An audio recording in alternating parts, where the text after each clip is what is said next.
Nabi SAW mengirim ke beberapa raja-raja dunia yang berkuasa pada saat itu. Yang pertama adalah kepada Kaisar Romawi yang memiliki nama dalam bahasa Arab Herakl dan dalam bahasa Inggris Heraclius. Ya.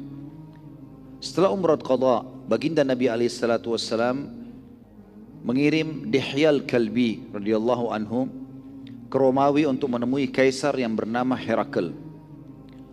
Sebelum tiba Dihya di Romawi pada saat diutus oleh Nabi SAW, Herakl waktu itu baru saja memenangkan peperangan melawan Persia.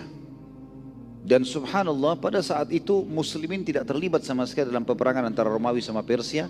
Tapi waktu itu dianggap orang-orang Romawi belum semuanya mendapatkan dakwah Nabi SAW. Maka mereka dianggap ahli kitab yang sedang menunggu sampainya dakwah. Allah Subhanahu wa taala menurunkan khusus surah menceritakan tentang bangsa Romawi ini pada saat itu. Jadi ini terjadi pada saat itu, bukan lagi setelahnya. Disebutkan dalam surah Ar-Rum, memang surah yang berbicara masalah Romawi, surah nomor 33 dalam Al-Quran ayat 1 sampai ayat 5. A'udzu billahi minasyaitonir rajim. Bismillahirrahmanirrahim. Alif lam mim. Gulibatir Rum في أدنى الأرض وهم من بعد غلبهم سيغلبون في بضع سنين لله الأمر من قبل ومن بعد ويومئذ يفرح المؤمنون بنصر الله ينصر من يشاء والله عزيز رحيم. Alif Lam Mim adalah huruf-huruf pertama dalam Al-Quran yang Allah lebih tahu maknanya, atau sebagian ulama tafsir mengatakan nama lainnya surah itu. Telah dikalahkan bangsa Romawi. Jadi pada saat itu teman-teman bukan kayak sekarang. Sekarang kalau ada satu negara, bukan cuma satu negara, satu kampung menyerang kampung yang lain, maka bisa dijangkau oleh media kita.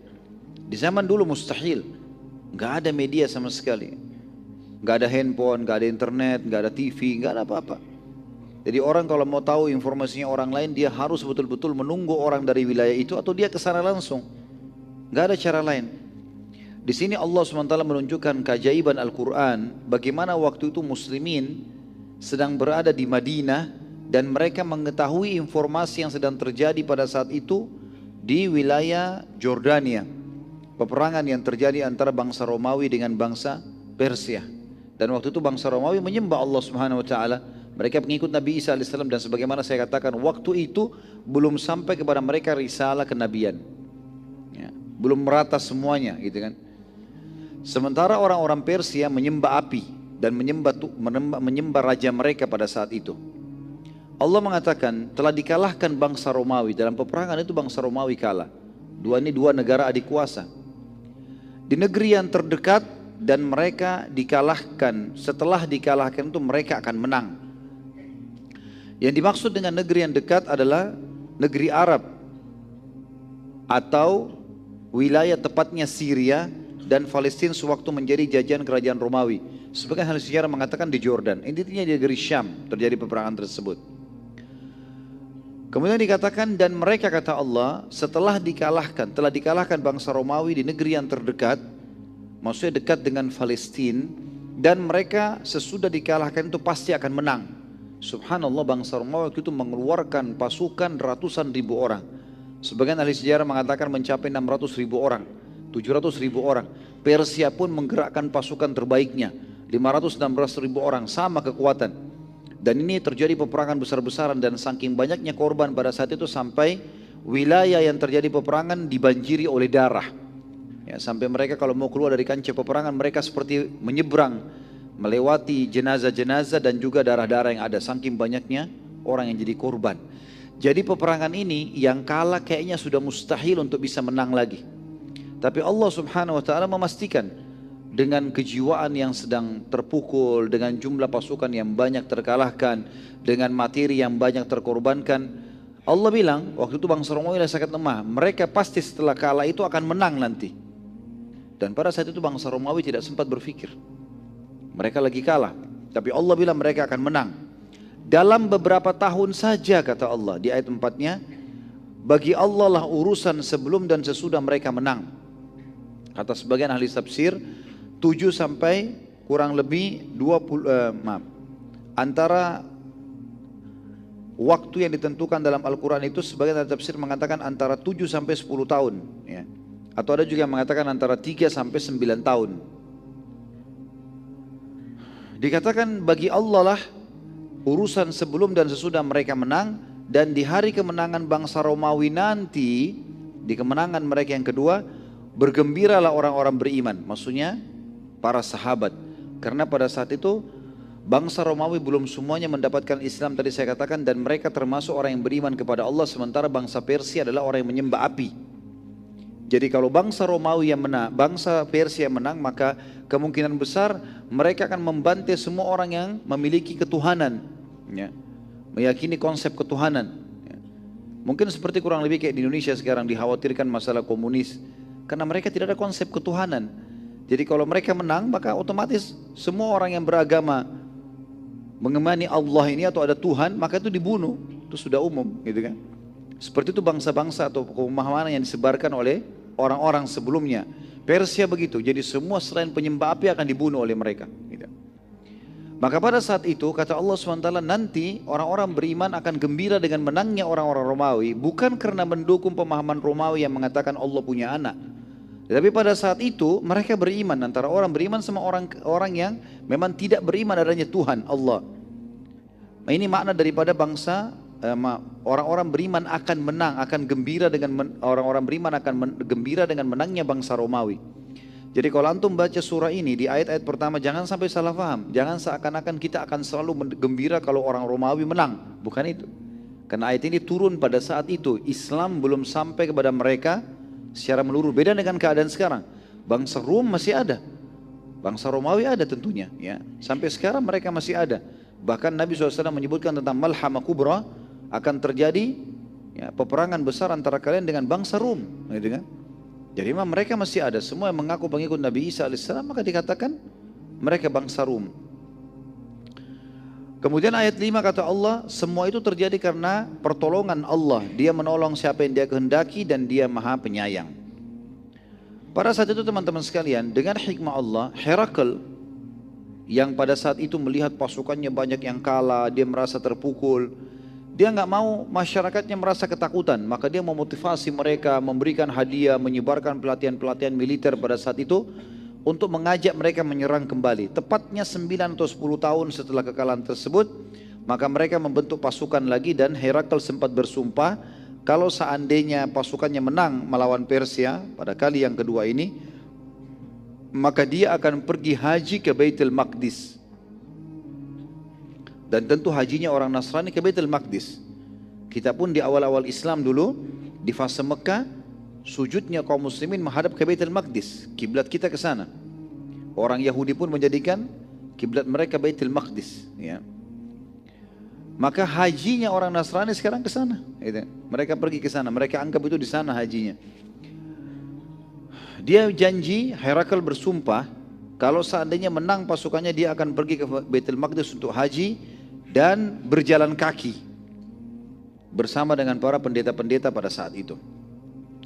Dan Herakl betul-betul melakukan itu pada saat dia menang, ya.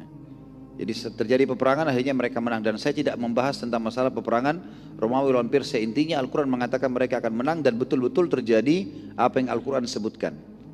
Yang saya ingin beratkan teman-teman sekalian, pada hari menangnya Herakl, terbantaikan sekian banyak pasukan Persia, dan Persia waktu itu betul-betul terkalahkan luar biasa, sampai mereka sudah seperti orang yang tidak akan pernah lagi berhadapan dengan Romawi karena terkalahkan. Herakl saking gembiranya, dia berpesta pada malam itu, ya.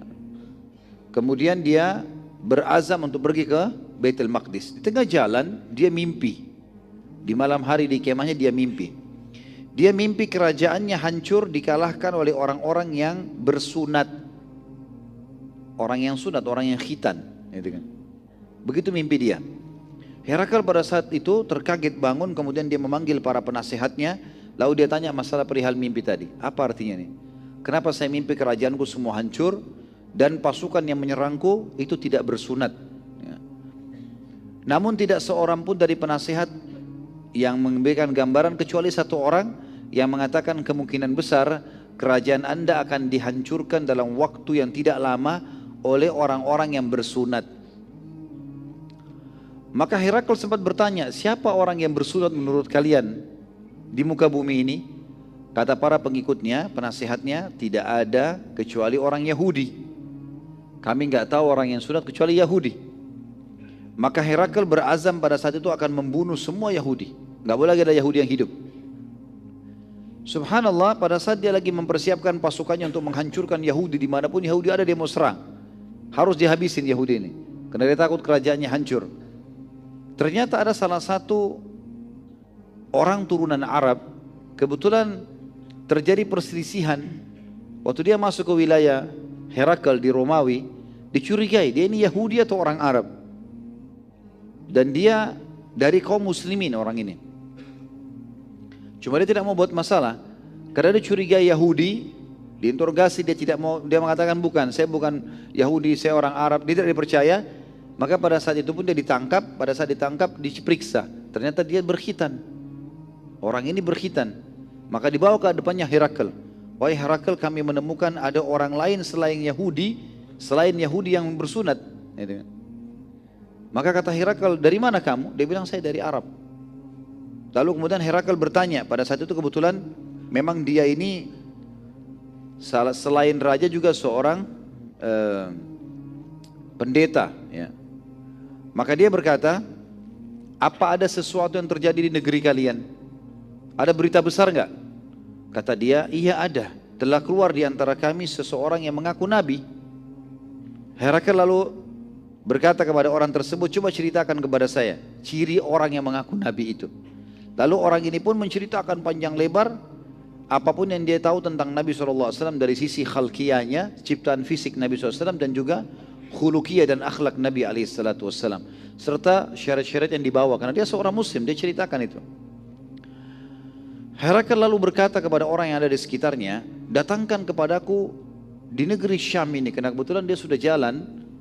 Peperangan terjadi di tempat yang sama, di wilayah negeri Syam, di sekitar Jordania, tempat dia dikalahkan oleh bangsa Persia 10 tahun yang lalu. Peperangan terjadi di tempat yang sama dan menang. Dekat sekali untuk ke Palestina. Dia niat jalan kaki menuju ke Palestina. Di tengah jalan dia mimpi tadi, dia lihat ini kejadian. Lalu dia mengatakan, coba datangkan kepada saya siapapun yang kalian bisa dapatkan dari kafilah orang-orang Arab.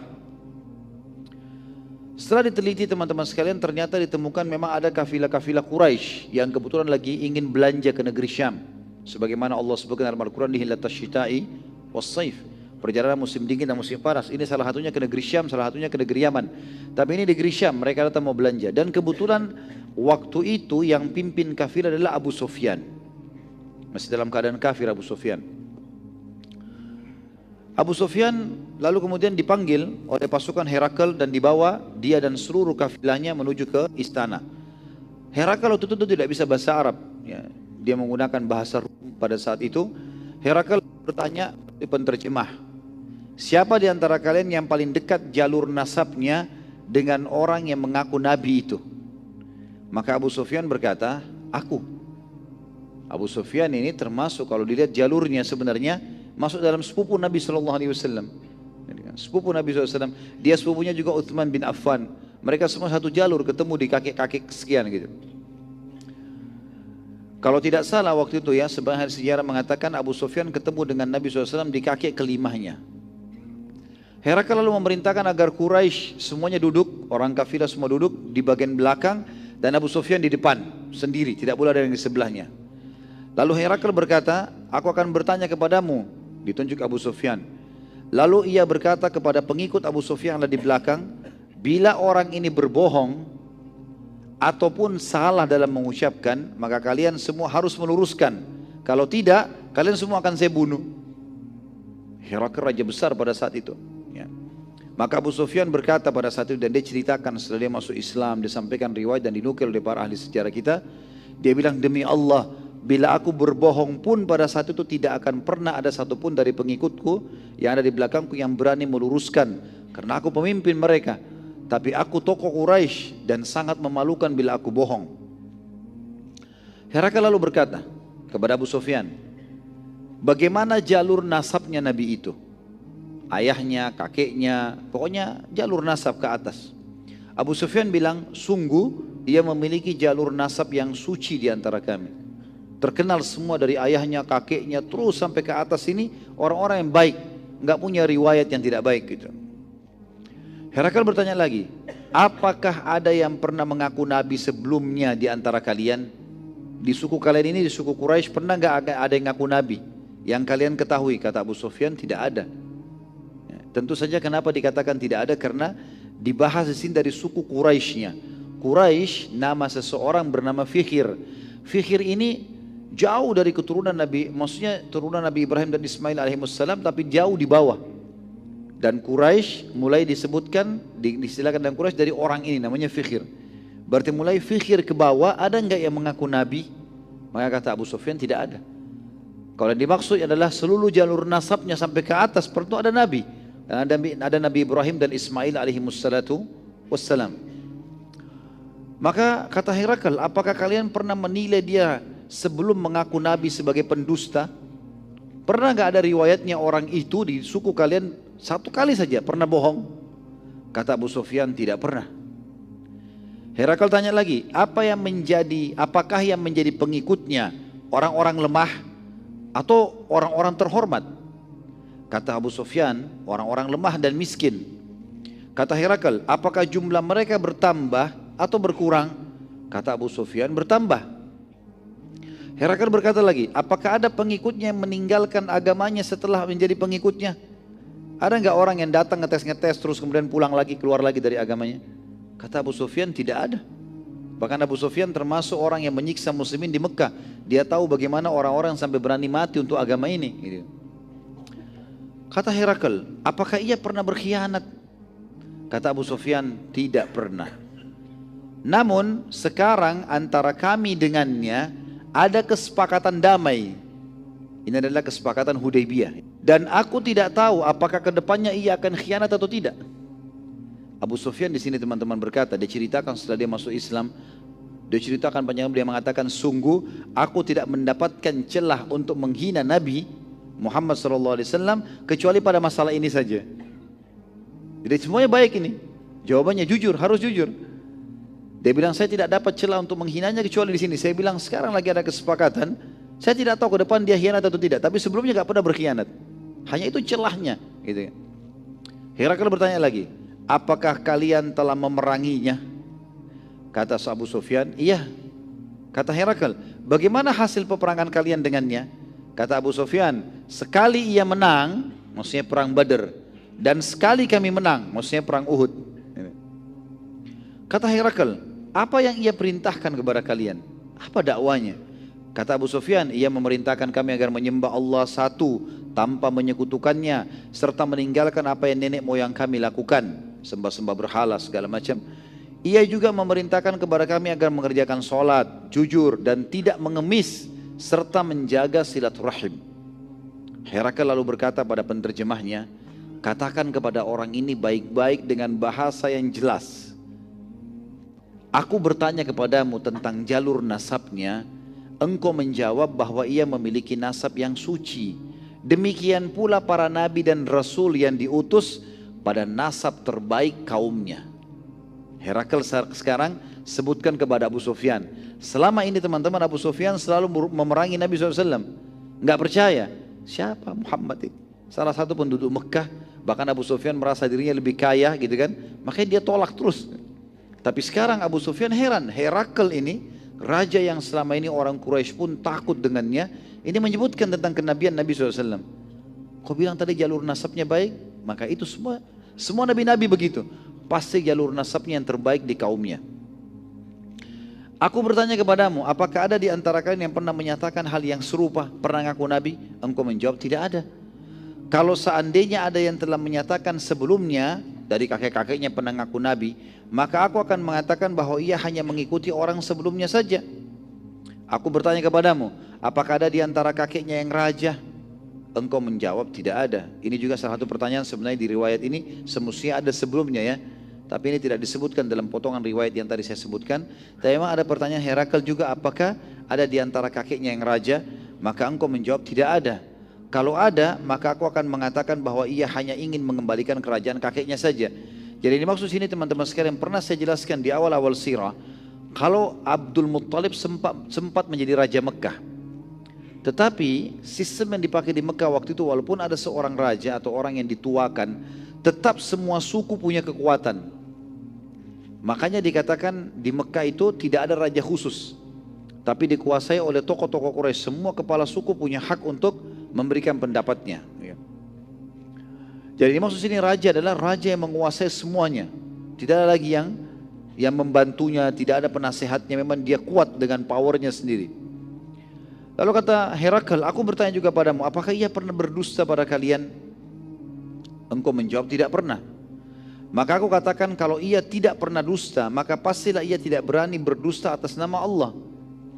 Aku bertanya padamu, apakah ia menjadi pengikutnya orang-orang lemah atau tokoh-tokoh masyarakat? Engkau menjawab, orang-orang lemah. Ketahuilah, demikian pula pengikut para rasul. Awal pengikutnya orang-orang lemah, lalu disusul setelah itu dengan pemuka-pemuka kaum. Memang selalu orang miskin dan orang lemah dulu. Dan ini umum, subhanallah, dakwah-dakwah itu umumnya kenanya dulu ke masyarakat umum. Nanti sudah lama merata baru pindah ke tokoh-tokoh masyarakat. Aku bertanya kepadamu, apakah jumlah mereka bertambah atau berkurang? Maka engkau menjawab, bertambah. Maka demikian pula keimanan akan terus bertambah sampai ia sempurna. Aku bertanya padamu, apakah ada pengikutnya yang meninggalkan keyakinannya? Engkau menjawab, tidak ada. Maka demikian pula iman saat telah memenuhi hati seseorang tidak akan pernah keluar lagi selamanya. Aku bertanya padamu, apakah ia pernah berkhianat? Engkau menjawab, tidak. Maka demikian pula para nabi dan rasul tidak akan pernah berkhianat. Aku bertanya padamu, apa yang ia perintahkan? Engkau menjawab, ia memerintahkan agar tidak menyekutukan Allah, salat, jujur dan silaturahim. Demikian pula perintah seluruh nabi dan rasul. Lalu Herakl mengucapkan kalimat, teman-teman, kalimat yang agung sebenarnya. Pada saat itu raja yang menguasai seluruh dunia, karena Persia sudah kalah, gitu kan? Nggak ada lagi kekuatan waktu itu kecuali kekuatan Romawi. Maka dia berkata, bila semua yang engkau sampaikan ini benar, maka demi Allah, ia, orang itu, pasti akan menguasai apa yang berada di bawah kedua telapak kakiku ini. Maksudnya kekuasaanku ini juga akan takluk di tangan dia nantinya. Dan aku sangat tahu ini zaman keluarnya Nabi. Tetapi aku tidak menyangka kalau akan keluar dari kalangan kalian. Dan bila aku bisa menjangkaunya, aku bisa menemuinya, niscaya aku akan sangat gembira dan menghormatinya. Bila saja aku berada di sisinya, maka niscaya aku akan mencuci kedua telapak kakinya. Ini kata Herakl tentang Nabi SAW. Abu Sufyan waktu sudah selesai itu disuruh keluar. Dia keluar lalu dia berkata kepada teman-temannya, demi Allah, sungguh perkara Abu Qabs. Ini Abu Qabs, teman-teman sekalian, adalah istilah ejekan dari orang Quraisy untuk Nabi SAW. Mereka manggil Abu Qabs seperti seakan-akan orang yang tidak punya kedudukan, gitu kan. Sungguh demi Allah, kedudukan Abu Qabs sudah luar biasa, gitu. Sampai-sampai Herakl pun raja terkuat dunia takut padanya. Kata Abu Sufyan, pada saat itu Islam sudah mulai masuk ke dalam hatiku.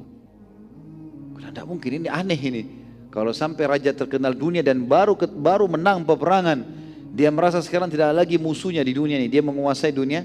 Dia mengatakan kalimat tersebut, kalau bisa menjangkau Nabi SAW, maka dia akan mencuci kakinya, telapak kakinya, mencucikan sebagai bentuk khidmah. Padahal dia raja, ini berarti sesuatu yang luar biasa.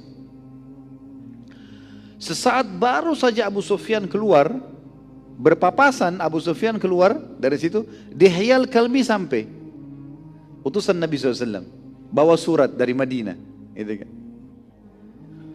Maka Dihyal Kalbi tiba kemudian menemui Herakl dan minta menyampaikan surat Nabi SAW. Bunyinya, dan surat ini teman-teman masih tersimpan sekarang, ada di pemerintah Inggris sekarang menyimpan ini ya, di museumnya di Inggris ada. Dan ini diakui oleh ahli sejarah Inggris dan Eropa. Ini ditulis di abad ke-7 Masehi. Surat resmi datang kepada Herakl dari Nabi SAW. Bunyinya, Bismillahirrahmanirrahim. Dari Muhammad utusan Allah kepada Herakl Raja Agung Romawi. Selanjutnya, sungguh aku mengajak anda masuk Islam. Masuk Islamlah maka anda akan selamat dan Allah akan memberi anda pahala 2 kali lipat. Ya, karena orang ahli kitab kalau masuk Islam double pahalanya.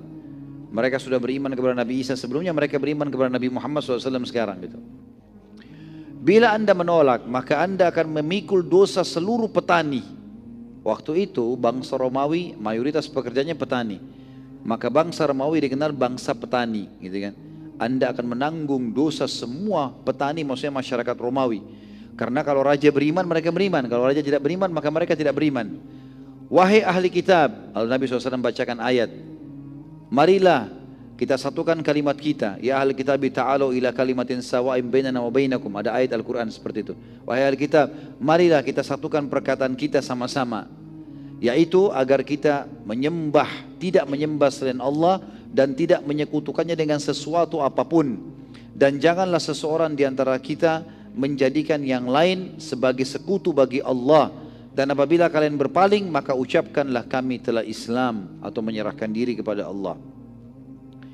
Pada saat surat tersebut dibacakan teman-teman sekalian, Herakl gemetaran karena dia baru ketemu sama Abu Sufyan. Dan Dihyal Kalbi tidak tahu tentang kisah ini. Berpapasan saja dengan Abu Sufyan gitu. Herakl gemetaran dan ia lalu segera mencoba memastikan semua sifat Nabi terakhir. Dan kepada Dihyal Kalbi, bagaimana cirinya, bagaimana kulitnya, bagaimana matanya, bagaimana alisnya, bagaimana jalur nasabnya. Apa yang ditanya kepada Abu Sufyan, ditanya juga kepada Dihyal Kalbi. Dan subhanallah jawabannya sama. Tinggal masalah kesepakatan Hudaybiyah saja.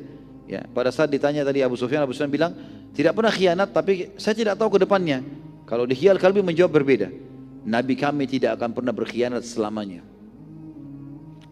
Maka pada saat itu teman-teman sekalian, Herakl pun berkata pada Dihya, bawa surat ini kepada Safatir. Safatir yang teman-teman istilah yang digunakan untuk pemimpin tertingginya gereja pada saat itu. Jadi di sistem gereja itu ada pendeta-pendeta, nanti ada kepala pendeta. Dia penentu keputusan gitu kan. Maka dibawalah surat tersebut teman-teman sekalian kepada Safatir. Saat surat tersebut dibacakan kepada Safatir, maka Safatir ini sempat gemetar karena memang dia selalu diskusi sama Herakl. Kalau ini tanda-tanda yang disebutkan dalam Injil, kita akan memenangkan perang sama Persia, ada disebutkan dalam Injil, dan kita juga akan masuk ke Palestina. Ini adalah ada disebutkan, dan pada zaman itu keluarlah Nabi yang harus diikuti. Maka ini bertepatan sekali dengan kemenangan masuk ke Palestina, haji, menang lawan Persia, dan juga datang surat seperti ini, gitu kan. Maka Safatir pun gemetaran pada saat itu, kepala pendeta gemetar ini. Dan bertanya banyak tentang Nabi SAW kepada Dihyal Kalbi, dan Dihya terus menjawab sampai akhirnya Safatir kehabisan pertanyaan dan terheran-heran. Karena semua ciri yang disebutkan dalam Injil tentang Nabi terakhir semuanya ada pada Nabi Muhammad SAW.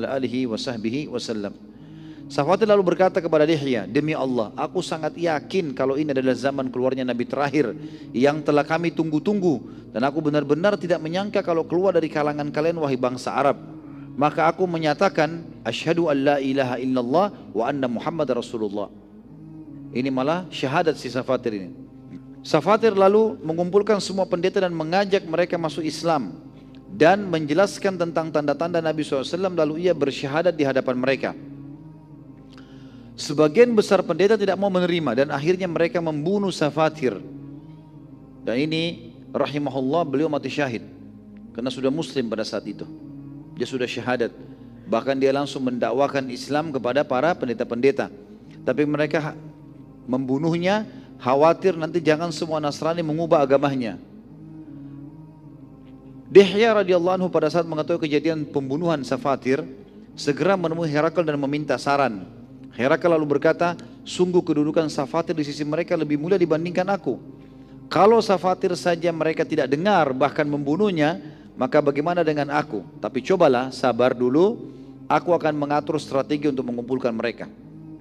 Herakl lalu mengumpulkan semua pendeta di sebuah ruangan dan ia perintahkan agar semua pintu dikunci dan dari luar serta seluruh pendeta harus masuk ke ruangan tersebut.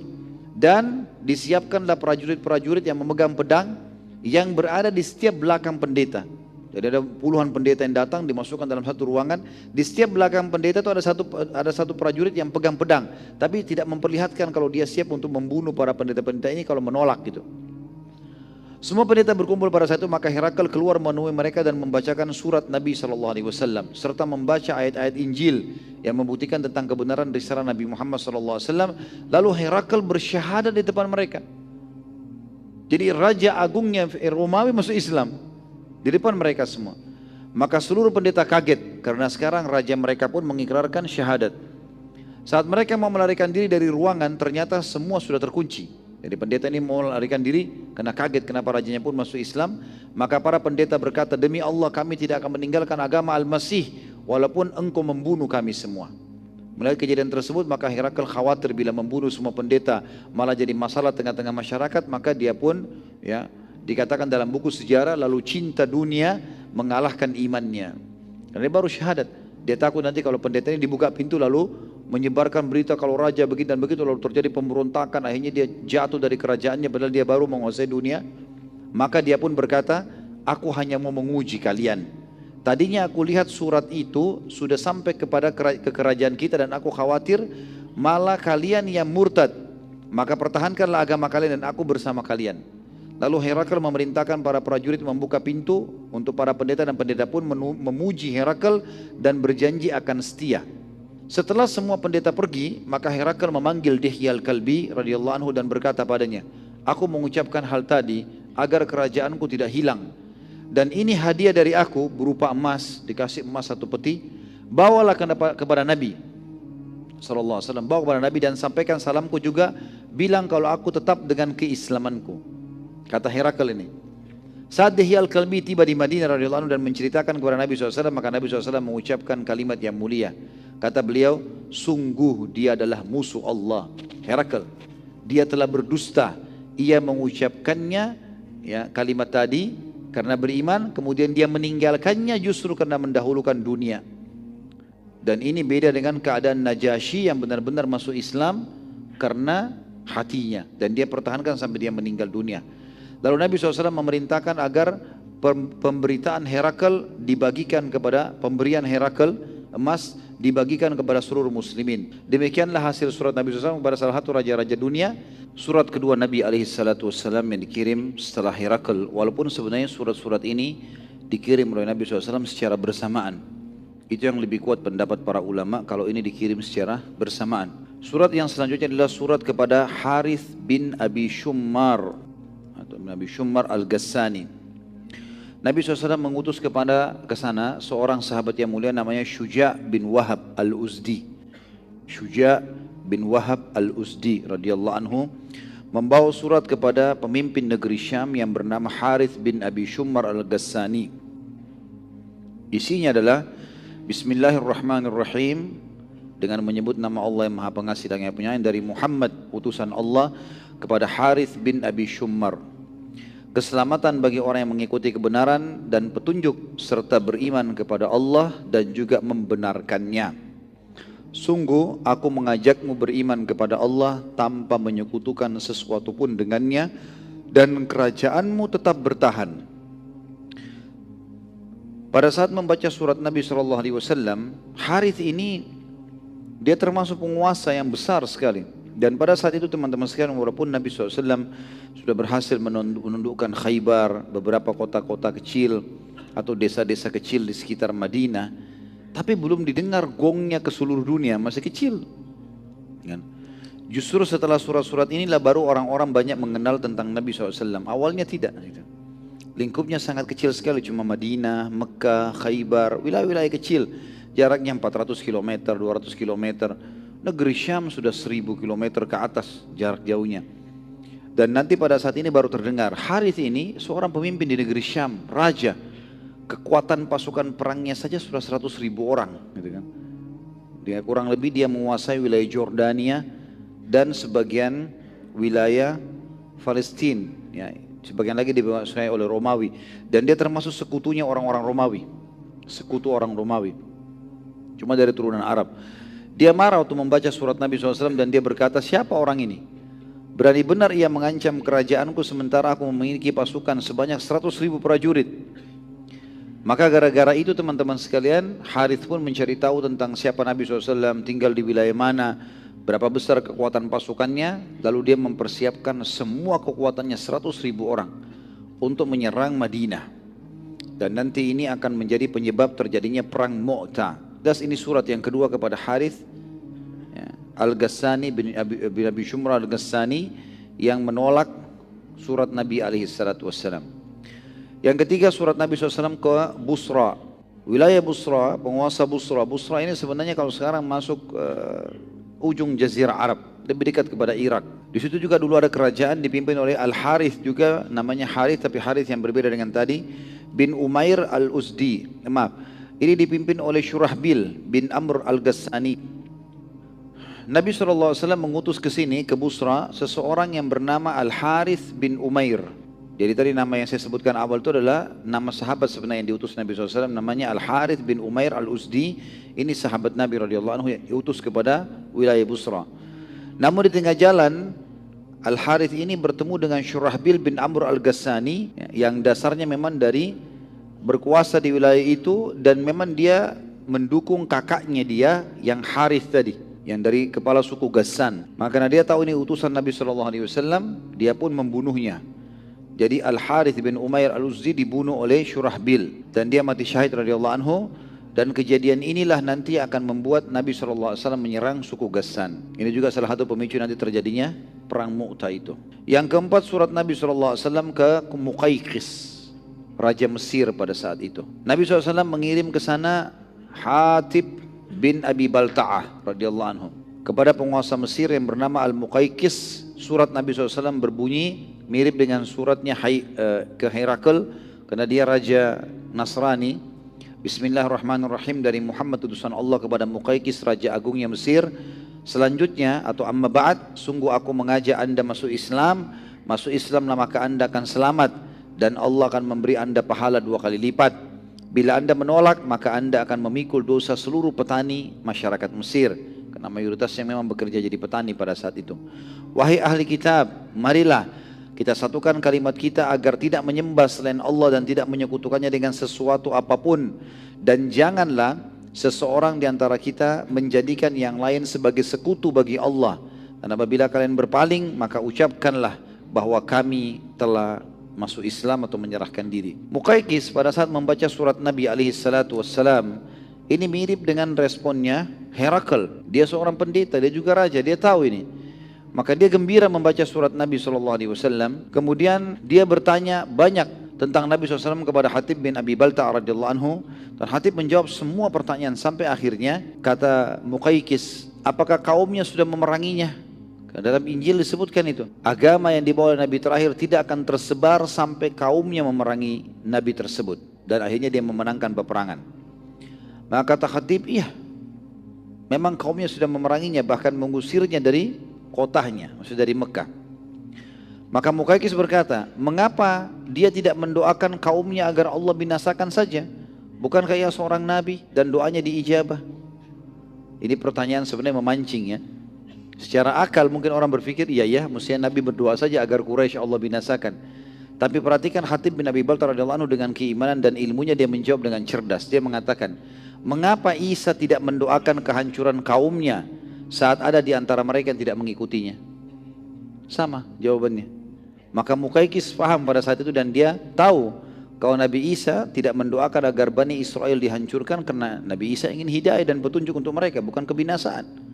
Dia diutus untuk membawa rahmat, ya, kasih sayang. Maka Muqayqis pun membalas surat Nabi SAW, dan ini satu-satunya raja yang Nabi SAW kirimkan surat yang dia balas dengan santun dan baik. Dia mengatakan, maaf, isinya begini, dari Muqayqis penguasa Kipti atau Mesir kepada Muhammad utusan Allah.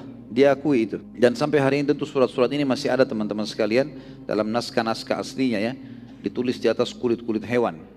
Keselamatan semoga selalu bersama anda. Telah tiba kepadaku surat anda dan aku telah membaca juga memahaminya. Aku mengutus seorang wanita terbaik Kipti dari Mesir yang memiliki kedudukan yang tinggi di kaumnya sebagai hadiah, juga seekor kuda pilihan agar anda menungganginya. Nabi SAW lalu menerima hadiahnya dan menikahi Maria Kiptia yang dikirim oleh Muqayqis, dan dikarunia seorang anak yang bernama Ibrahim. Tentu Ibrahim meninggal masih kecil, belum 3 tahun sudah meninggal. Nabi SAW lalu menceritakan tentang Al-Muqayqis kepada para sahabat. Kalau bukan karena Muqayqis khawatir kerajaannya akan diserang dan diambil alih oleh bangsa Romawi, maka pastilah ia akan masuk Islam. Di sini pelajaran penting teman-teman sekalian. Sekali lagi subhanallah, urusan dunia telah mengalahkan akhirat orang-orang ini. hanya karena menunggu mencari jabatannya, hanya karena takut meninggalkan pekerjaannya, hanya karena takut tidak menikah sama si fulana, maka akhirnya dia menjual imannya. Padahal semuanya itu akan datang kalau dia beriman kepada Allah SWT. Kerajaan akan diberikan, kekayaan akan diberikan, pasangan akan diberikan. Dan memang justru yang kualitasnya sekualitas orang-orang yang mendasarnya sudah beriman. Artinya orang yang menjaga diri. Ya. Saya kadang-kadang kalau menasihatin ikhwah-ikhwah yang memang masih belum menikah, saya mengatakan jaga istiqamah di jalan Allah Subhanahu Wa Taala, jaga hubungan yang baik. Tentu ini bukan cuma ikhwah, akhwatnya juga kalau yang mendengarkan perlu mengetahui masalah itu. Kita kalau menjaga hubungan kita kepada Allah Azza wa Jal, ya, baik ibadahnya, istiqamah saja dalam kebaikan-kebaikan tersebut, maka Allah akan utus nanti pasangan yang seperti itu, seperti kita. Tidak usah khawatir, insya Allah Allah akan utus. Tapi kalau kita justru berbeda, bukan di jalan itu, maka Allah akan datangkan juga orang-orang yang sejalan dengan kita, jauh dari agama. Lalu kita harapkan nanti anak-anak kita bisa hafal Quran, anak-anak kita bisa tutup aurat, anak-anak kita bisa jaga sholat. Tidak bakal terjadi dari wanita atau laki-laki yang jauh dari agama. Allah SWT akan datangkan, yang penting istiqomah saja. Karena manusia keadaannya cuma 4. Dia dalam keadaan benar, tinggal istiqomah saja. Kalau antum sekarang sudah merasa, sudah tutup aurat, sudah cari pendapatan halal, berusaha istiqomah dalam ibadah-ibadah, Allah perintahkan meninggalkan yang dilarang, maka tinggal istiqomah saja, tinggal istimrar dalam bahasa Arab. Udah lanjutin aja sampai mati. Wa'bud rabbaka hatta ya'tiyakal yakin dalam ayat. Sembahlah Tuhanmu sampai keyakinan atau sampai kematian datang padamu. Yang kedua, orang yang sedang bermaksiat. Kalau antum sedang dalam posisi ini, segera bertaubat. Yang ketiga, orang yang sedang melimpah nikmat, maka tugasnya bersyukur. Yang keempat, terakhir, orang yang sedang diuji oleh Allah, maka sifatnya atau harusnya bersabar. Ini keadaan saja. Tapi yang saya ingin tidak berikan teman-teman, poin pertama, perlunya istiqomah. Jangan pernah lihat kebenaran dari siapa datangnya, ya. Tapi sudah sampaikah kepada kita atau belum? Kalau sudah sampai untuk kebenaran teman-teman, tidak usah lihat siapa yang ngomong. Mau anak kecil, mau orang dikenal atau tidak dikenal, mau orang tua, pokoknya intinya kebenaran. Dan benar hanya qala Allah, qala Rasul. Allah dan Rasulnya sudah menyampaikan masalah itu, karena tidak ada yang lagi, ya, mengalahkan kedudukan Allah dan juga utusannya. Yang selanjutnya teman-teman sekalian, surat Nabi SAW diutus kepada Najasyi. Tapi ini bukan Najasyi, ya, Ashama radhiyallahu anhu yang sudah meninggal rahimahullah. Karena waktu itu dia sudah meninggal, Ashama ini yang beriman di tangannya Ja'far bin Abi Thalib radhiyallahu anhu. Setelah dia meninggal digantikan oleh seorang raja, juga dapat julukan Najasyi. Karena zaman dulu julukan-julukan ini julukan induk. Seperti misalnya Raja Persia diberikan istilah dengan Kisra. Nanti Kisra itu punya nama-nama lagi di bawahnya. Seperti Kisra yang ditaklukkan di zaman Umar bin Khattab, namanya Anusinwan. Terkenal dengan kerajaan besarnya, tapi dia induknya namanya Kisra. Romawi seperti Herakl tadi, istilah induknya adalah Kaisar. Kemudian Raja Yaman Tubba. Raja Afrika, waktu itu pusatnya di Ethiopia, adalah Najasyi. Raja Mesir Fir'aun, gitu kan. Maka ini semua istilah-istilah yang digunakan untuk wilayah-wilayah tersebut. Tentu istilah Fir'aun sudah hilang setelah meninggalnya Ramses kesekian, ya. Saya tidak hafal Ramses keberapa yang memang tenggelam di zaman Nabi SAW. Tapi induknya namanya Fir'aun. Semenjak itu istilah Fir'aun terhapus dari raja-raja Mesir, karena dianggap sudah binasa dengan meninggalnya orang itu. Tapi pada saat itu Najasyi yang ini tidak beriman kepada Nabi SAW, karena dia bukan seorang pendeta. Tapi dia juga tidak menolak. Surat setelahnya, dan ini surat yang masyhur sekali, sangat besar, adalah surat kepada Raja Kisra, ya, Kisra Persia, dan rajanya itu bernama Barwiz. Nabi SAW mengutus ke sana Abdullah bin Hudzafah radhiyallahu anhu kepada Barwiz, dan isi suratnya adalah Bismillahirrahmanirrahim, dari Muhammad utusan Allah kepada Kisra Agung, Raja Agungnya Kisra Agung Barwiz. Jadi sebenarnya suratnya ini ada, tapi ulama-ulama sejarah tidak menukil semuanya, karena yang masyhur adalah baru dibaca sampai situ, tiba-tiba si Barwiz ini suruh berhenti, ya, suruh berhenti, nggak boleh, jangan dilanjutin. Siapa orang ini berani-berani menulis di surat namanya dulu belum namaku? Jadi orang yang sombong sekali. Maka ada dua riwayat. Riwayat yang pertama yang masyhur adalah dia pun merobek surat Nabi alaihissalatu wassalam, yang kata Nabi SAW, mazzaka risalati mazzakallahu mulkah. Dia telah merobek suratku, maka Allah pun akan merobek kerajaannya. Ada riwayat yang lain juga menjelaskan dia membunuh utusan Nabi alaihi salatu wassalam. Dia membunuh utusan Nabi alaihi salatu wassalam. Yang jelas Barwiz ini teman-teman sekalian, dia merasa dirinya raja yang sangat kuat gitu kan. Maka dia lihat Madinah, dia tanya-tanya dari mana tuh yang mengaku Nabi, dari kota Madinah. Madinah itu di mana? Dia nggak tahu Madinah itu kampung kecil gitu kan. Maka seperti mungkin Amerika sekarang disurati oleh salah satu kampung kita di Indonesia gitu kan. Suruh tunduk. Ya. Maka dia, siapa ini? Mana Madinah itu kecil? Udah enggak usah utus pasukan. Ada satu orang namanya Bazan. Bazan ini kebetulan dia adalah gubernurnya Kisra di wilayah yang dekat sekali dengan Jazirah Arab. Dia perbatasan Jazirah Arab sama Irak gitu kan. Maka dia kirim surat ke Bazan. Bazan, tangkap tuh orang yang mengaku Nabi, bawa ke saya. Tidak usah saya kirim pasukan jauh dari sini. Dengan kesombongannya gitu ya. Maka Bazan pun meneliti Madinah. Madinah ini kampung kecil. Mereka punya peta. Nggak ada kekuatan di sana. Mereka tahunya itu. Untuk apa kirim pasukan? Lalu Bazan mengutus 2 orang saja. Kepala prajuritnya, panglima perangnya datang ke sana. Bawa tuh Muhammad ke sini. Siapa orang itu tuh? Mengancam-ancam Kisra gitu. Datanglah 2 orang ini. Ada banyak riwayat kisah berhubungan dengan mereka berdua. Waktu mereka datang ke Madinah dengan baju perangnya segala macam. Terus kumisnya mereka tuh tebal, besar dan dimuter-muter ini. Nabi SAW waktu mau ketemu sama mereka, lihat. Langsung Nabi mengalihkan wajahnya. Kata Nabi SAW, sungguh buruk penampilan kalian gitu. Kata Nabi SAW, siapa yang menyuruh kalian begini? Kata mereka berdua, Tuhan kami, Kisra yang suruh. Semua orang Persia itu suruh potong jenggotnya, suruh biarin kumisnya.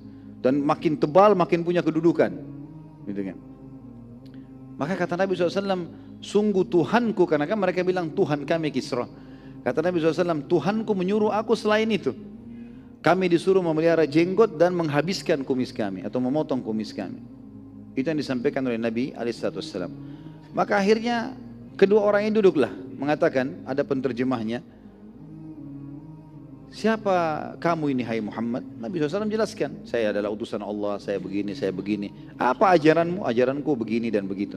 Ajaran tauhid, mengesahkan Allah, yang menyempurnakan ajaran risalah nabi-nabi yang lain sebelumnya, disuruh sholat, dilarang zina, larang ini, larang itu, disampaikan semua syariat. 2 orang ini karena bukan ahli kitab, tidak faham, mereka penyembah api gitu kan. Mungkin kalau bicara sama Nasrani masih nyambung masalahnya, tapi ini nggak nyambung. Maka dia bilang, sudahlah, sekarang begini Muhammad, daripada Kisra kirim-kirim jauh pasukannya besar di sini menghabiskan kota kamu, ikutlah sama kami. Kata Nabi SAW, sebentar dulu. Kalian tahu kampung saya, ini kota ini, sudah tahu tempatnya. Tahu rumah saya, ini rumah saya nih. Ini masjid saya, ini rumah saya nggak akan kemana-mana. Kalian mau tangkap saya setiap saat silahkan, bisa. Tapi saya mau sampaikan satu hal dulu. Kalau malam ini, waktu itu kebetulan sudah menjelang malam, mereka tiba, mau istirahat, mereka mau nginap di Madinah waktu itu. Malam ini, Tuhanku Allah membunuh Tuhan kalian Barwiz itu. Mati raja kalian malam ini. Kata mereka berdua, dari mana kau tahu itu hai Muhammad? Dari Tuhanku. Kalian percaya tidak percaya, tunggu saja. Buktikan sendiri. Kata mereka berdua, itu jawabanmu? Kata Muhammad SAW, iya. Sampaikan ini. Sampaikan ini kepada Bazan yang utus mereka. Ya. Maka dua-duanya mengatakan, baiklah, masuk akal. Ini kampungnya kecil, tidak akan kemana-mana. Jazirah Arab, mereka anggap pada saat itu nggak ada apa-apa, gersang, nggak ada hasilnya bagi mereka gitu. Dan tidak sulit untuk mengutus pasukan mencari satu orang gitu. Dia pulang ke Bazan, tapi Bazan ini cerdas. Maka keduanya mengatakan, jawabannya orang yang mengaku Nabi itu Muhammad begini.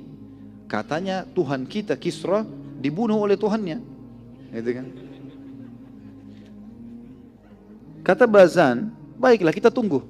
Waktu itu kebetulan teman-teman sekalian, informasi dari pusatnya Kisra, kerajaan Kisra, Madain namanya. Itu untuk sampai ke tempatnya Bazan 2 bulan.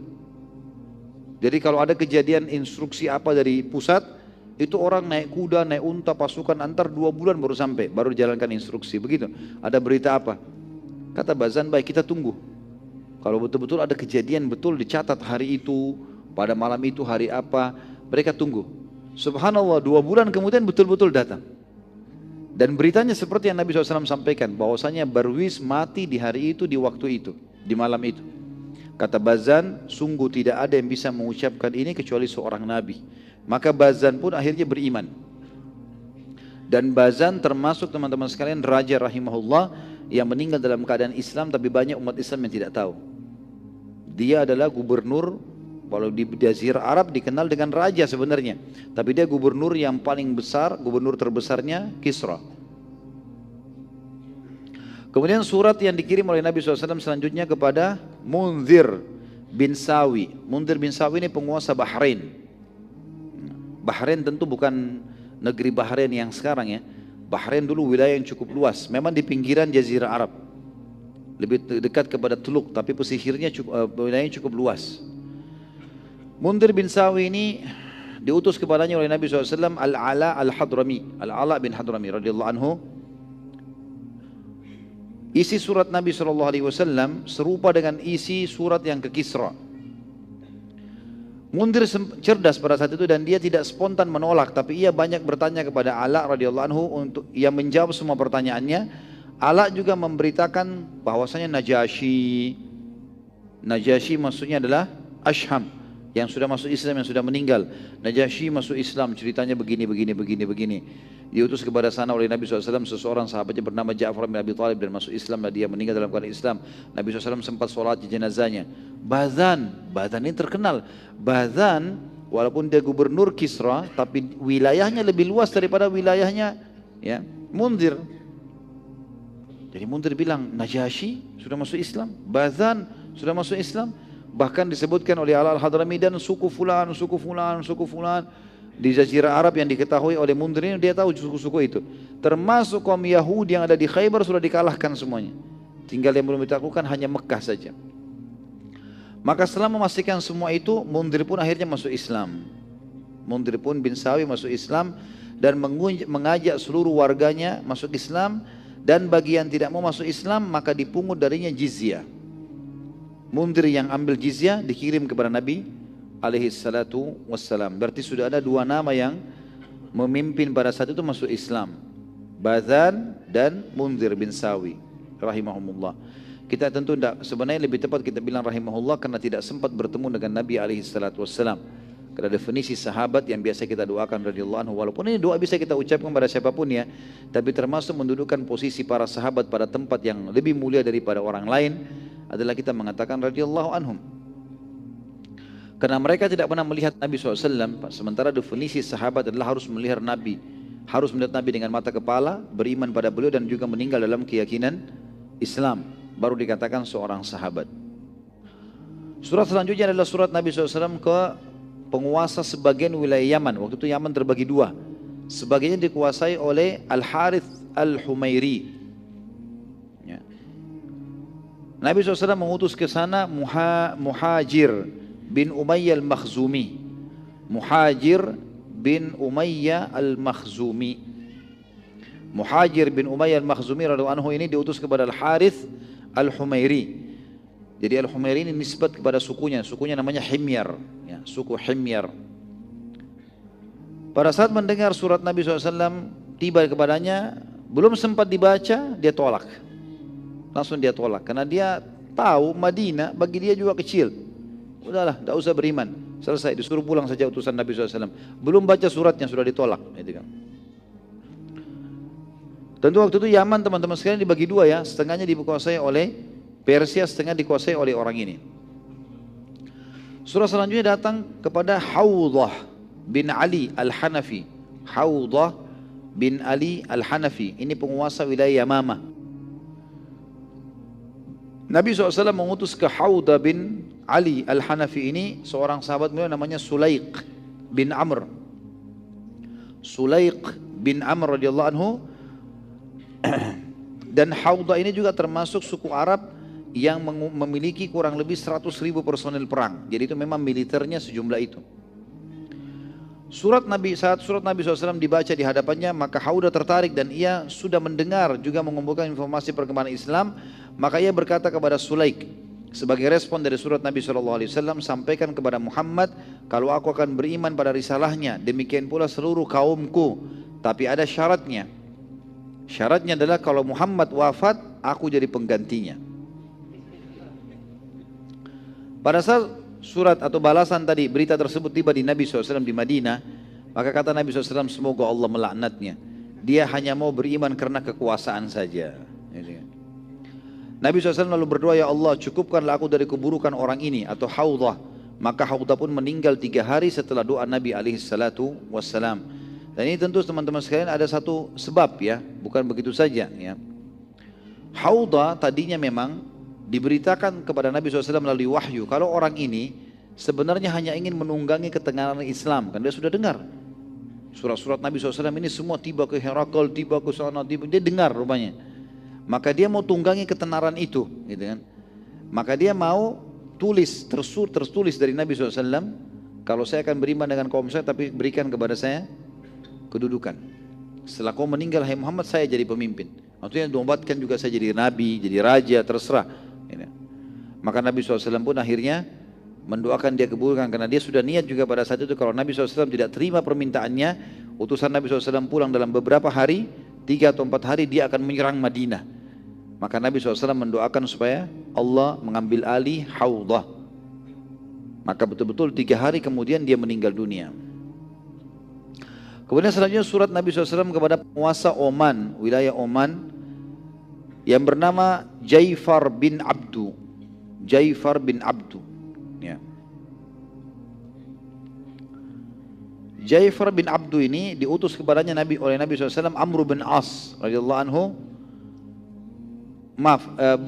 Bukan Jaifar bin Abdu ya, Jaifar dan Abdu, adik kakak ini, Jaifar dan Abdu ya.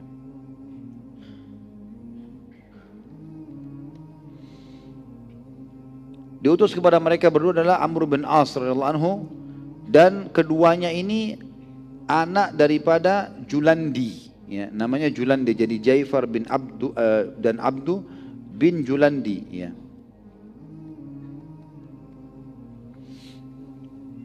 Amr bin As di masa jahiliyah radhiyallahu anhu di Mekah memang dia seorang duta dan sudah terbiasa menghadapi para utusan-utusan. Kalau teman-teman masih ingat bagaimana dia pada saat ingin menarik muslimin agar bisa pulang ke Mekah, dia memberikan hadiah-hadiah kepada para pendeta, kepada Najasyi, tapi dia tentu tidak berhasil waktu itu ya. Maka dia tahu strategi bagaimana menghadapi para pemimpin. Amr tidak langsung menyampaikan surat Nabi SAW kepada Jaifar dan Abdu, tapi ia tinggal beberapa hari dan berbaur dengan masyarakat Oman sambil mengumpulkan informasi detail tentang kedua raja Oman tersebut dan sifat-sifat keduanya, kesukaan keduanya, hal-hal yang dibenci dan yang lainnya. Setelah memastikan semua informasi sudah lengkap, maka Amr bertanya kepada masyarakat Oman, siapa di antara kedua raja ini yang paling baik, artinya yang mungkin mudah untuk bisa diberikan masukan. Maka mereka menjawab Abdu.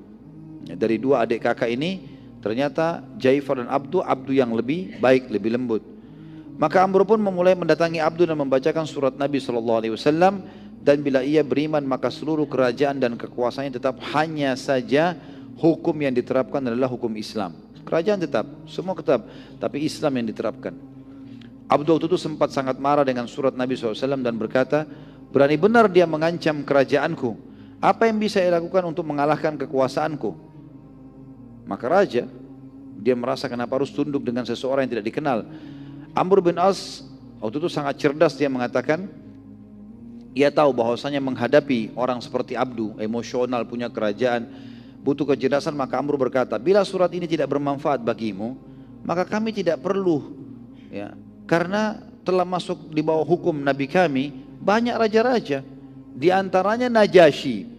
Jadi ternyata Oman ini sering kali interaksi masalah bisnis, masalah peradaban, masalah apalah ya, politik, itu selalu patokannya Najasyi ya. Ada beberapa wilayah ikuti Persia, ada beberapa wilayah ikutin Romawi, tapi ini enggak, ini ikutin Najasyi. Maka Kata Amr bin As, kalau anda tidak bermanfaat surat ini, tidak ada masalah. Tapi perlu anda tahu, kalau yang sudah ikut pada Nabi kami ini adalah Najasyi. Disebutkan raja yang dia kagum gitu. Abdu kaget, Najasyi masuk Islam? Kata Amr, iya. Abdu bertanya lagi kepada Amr, engkau berdusta? Kata Amr, saat Najasyi masuk Islam, aku lagi ada di sisinya. Dan aku sendiri dulunya adalah orang kafir kepada Muhammad. Tapi aku masuk Islam justru karena melihat Najasyi masuk Islam. Amr lalu berkata setelah itu, bukan hanya Najasyi, tapi Bazan pun sudah masuk Islam. Bazan juga termasuk orang yang disegani, Jazirah Arab. Abdul lebih kaget lagi lalu berkata, Bazan masuk Islam, bukankah Bazan penyembah api? Kata Amr, iya. Abdul bertanya lagi, lalu Kisra buat apa? Bukankah Bazan di bawah hukumnya? Kata Amr, Kisra tidak berbuat apa-apa, bahkan tidak bisa berbuat apa karena dia sudah mati. Gitu. Ya. Abdul bertanya lagi, bagaimana dengan Kaisar Romawi, Herakl? Amr menjawab, ia tidak beriman dan juga tidak menolak. Ya. Abdul tahu masalah Herakl seperti apa yang disampaikan oleh Amr tadi. Maksudnya Abdul sudah tahu kalau Herakl pernah beriman, tolak. Dia tidak beriman, tidak juga ini. Ya. Abdul lalu berkata, beri aku waktu untuk berpikir berapa hari. Dalam beberapa hari tersebut Abdul berusaha menjelaskan kepada saudaranya Jaifar. Ia berkata, lebih baik kita masuk Islam dan kerajaan kita tetap jaya daripada kita dikalahkan dan hilanglah semuanya. Siapa yang bisa melawan raja-raja besar yang telah menganut Islam? Apalagi kerajaan dan kekuasaan mereka tetap di tangan kita. Kita cuma mengucapkan syahadat, terapkan hukumnya Muhammad, kerajaan tetap seperti ini, tidak ada yang berubah. Abdul terus meyakinkan saudaranya sampai akhirnya Jaifar menerima Islam.